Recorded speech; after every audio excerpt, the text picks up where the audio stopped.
Good morning বন্ধুরা, সবাই কেমন আছো? আজকে তো জামা ষষ্ঠী, স্পেশাল একটা দিন। তো আমি তো কালকে রাতেই চলে এসেছি বাপের বাড়ি। এসে সকালবেলা বাবাকে নিয়ে বাজারে গেছিলাম। দেখো বাজার দিয়ে কী কী নিয়ে এসেছি। দেখো এখানে আছে মাটন আছে, এই যে দেখতেই পাচ্ছ, এখানে মাটন আছে। এইখানে গলদা চিংড়ি আছে, এগুলো গলদা চিংড়ি বলে না কি বলে, দেখো বড় বড় চিংড়ি আছে।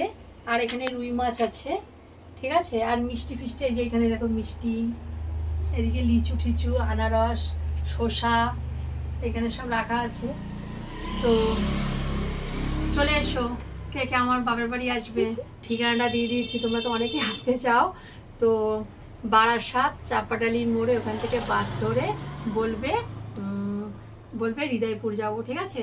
তো সবাই চলে আসো, আর জামা ষষ্ঠী সবাই মিলে আনন্দ করব, ঠিক আছে।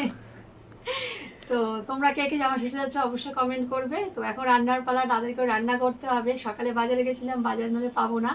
তো টাটা বাই বাই, সবাই ভালো করে এনজয় করো জামা ষষ্ঠী। বাই।